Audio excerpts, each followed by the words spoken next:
प्रिय मित्रों, किताब पढ़ना और किताब आपकी बहुत अच्छी दोस्त हो सकती है। निश्चित रूप से किसी भी मानव की जगह तो किताबें नहीं ले सकती हैं, पर कई बार आपको बहुत अच्छे एडवाइस, बहुत अच्छी ज़िंदगी के प्रति दृष्टिकोण किताबें दे सकती हैं। किताबों के माध्यम से हम दूसरे अन्य महान व्यक्ति, सामान्य व्यक्ति और भी जीवन की जो घटनाएं हैं उनके बारे में एक हम अलग दृष्टिकोण पा सकते हैं। हो सकता है कई बार हमारे दृष्टिकोण और मजबूत हो जाए, कई बार हमारे दृष्टिकोण चेंज भी हो सकते हैं। नए नए क्षेत्रों के प्रति रुचि भी आपकी किताबें बढ़ा सकती हैं। इसी श्रृंखला में कुछ मैं अपने एक्सपीरियंस आपको दे रहा हूँ। एक मेरा एक्सपीरियंस है कि कैसे मेंटली थॉट के माध्यम से आप अपना वेट कम और ज़्यादा कर सकते हैं। जो उसमें मेरा अनुभव था मैं आपके साथ शेयर कर सकता हूँ। हो सकता है उन चीज़ों से आप सहमत ना हो, फिर भी आप उसको एक बार स्नेह से सुने। स्लो डाउन के समय सन 2000 के आसपास मैं नोएडा में था। सॉफ्टवेयर कंपनी में जॉब की हम लोग सर्च कर रहे थे। लगातार स्ट्रगल हो रही थी और जॉब नहीं मिल पा रहे थे। कुछ फ्रस्ट्रेशन भी बढ़ रहा था, उसका असर शरीर पे भी पड़ रहा था। स्ट्रगल करते करते एक समय ऐसा आया कि बॉडी वेट मात्र 60 kg ही रह गया। उस समय अपने साथ में जो मेरे फ्रेंड थे उनको कहता था कि मैं एक्सरसाइज करता हूँ, बॉडी बिल्ड करता हूँ, पर सब हादसे में उड़ा देते थे। रीजन बात थी, सामने जो करंट सिचुएशन थी वो कुछ और ही बता रही थी और मेरे क्लेम का कोई बेसिक आधार भी नहीं दिखा सकता था मैं। उसी दौरान मैं परमहंस योगानंद जी की किताब मैंस एटर्नल क्वेस्ट और डिवाइन रोमांस के संपर्क में आया। हालांकि ये किताब मेरे पास पहले से थी, कई बार पढ़ चुका था, पर अब वहाँ जॉब के लिए सर्च करने गया था तो अपनी किताब ये अपने साथ में नहीं ले जा पाया था। वो किताबें फिर से मुझे मिली, मैंने उनके कुछ चैप्टर पढ़े। उसमें परमहंस जी ने एक चैप्टर में ये समझाया है कैसे मेंटल थॉट रिस्पॉन्सिबल होते हैं आपके बॉडी वेट बढ़ाने और घटाने के लिए। हालांकि उन्होंने इसके साथ अन्य चीज़ें भी और सहयोगी बताई, पर मुख्यतः उसमें जो मेन बात थी कि मेंटल थॉट अपने आप में बहुत बड़ी चीज़। मैंने सोचा क्यों ना इस समय इसको इस्तेमाल करके देखा जाए, तो मार्केट से एक बारबेल ले आया, हल्की एक्सरसाइज चालू करी। एक्सरसाइज करने के बाद लगभग लगभग आधा घंटे आराम से ज़मीन पे लेट जाता था और यही विचार करता था मेरा बॉडी वेट इंक्रीज़ हो रहा, मेरा बॉडी वेट इंक्रीज़ हो रहा, मेरा होल बॉडी बढ़ रही है। ये आधा आधा घंटे लगातार मैं करता रहता था।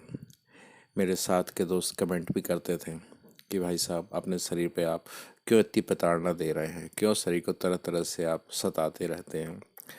ये हास्य व्यंग्य उक्तियाँ हंसी में ही मैं उड़ा देता था, परंतु पूर्णतः गंभीरता के साथ जैसा परमहंस जी ने बताया था उस चीज़ को इस्तेमाल करता रहा।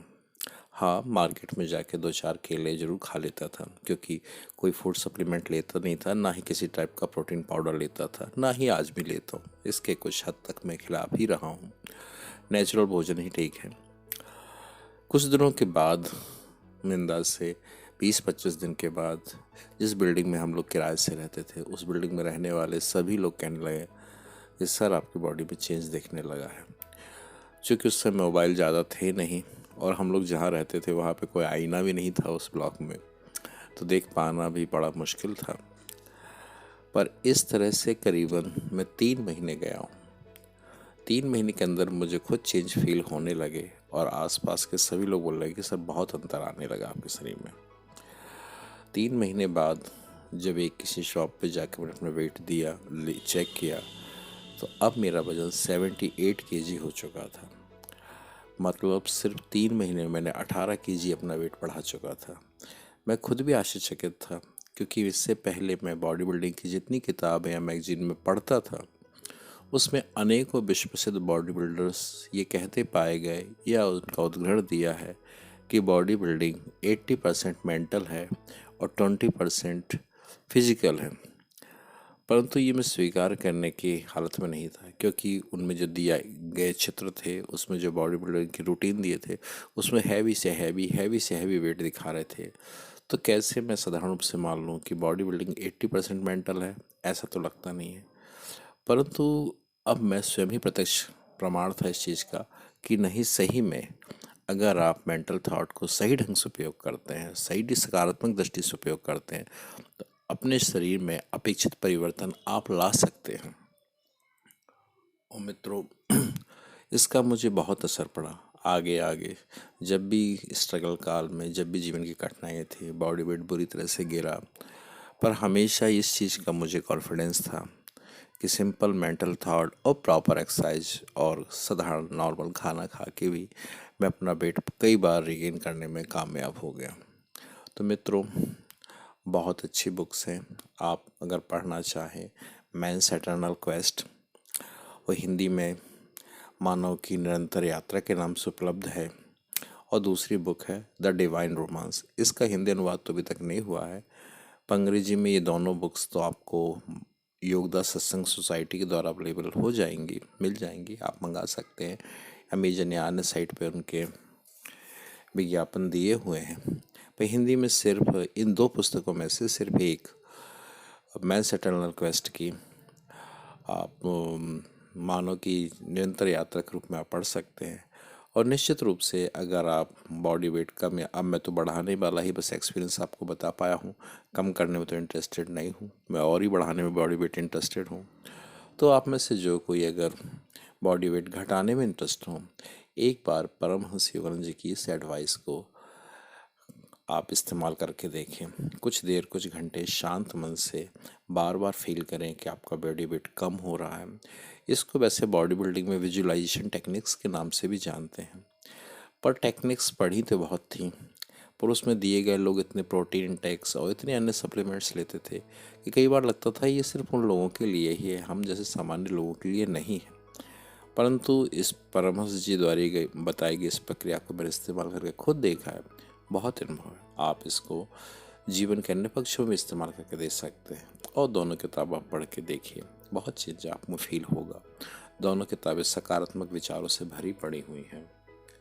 और मित्रों, मैं ये कहता हूँ, किताबें आपको बहुत कुछ दे जाती हैं।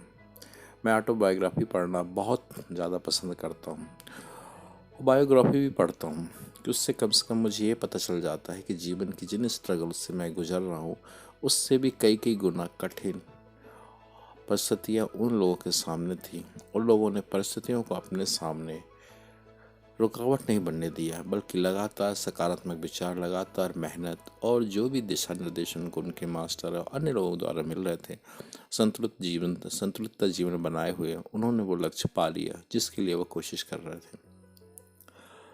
तो हमको किताबें पढ़ने से, और आपको किताबें पढ़ना चाहिए, मेरी तो यही एडवाइस है कि किताबों में आप दूसरे व्यक्ति के जीवन भर के अनुभव को कुछ पेज या कुछ लाइनों में पा सकते हैं।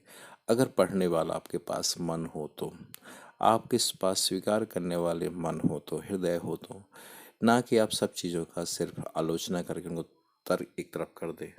अगर आप उन चीज़ों को बड़े हृदय से देखते हैं, उसमें जो चीज़ उचित हो केवल वही मानिए। मैं ये नहीं कह रहा हूँ सब मानिए, जो चीज़ें आपके जीवन में सकारात्मक परिवर्तन ला सकती हैं उनको प्रयास करके देखिए। किताबें निश्चित ही आपके लिए बहुमूल्य होंगी।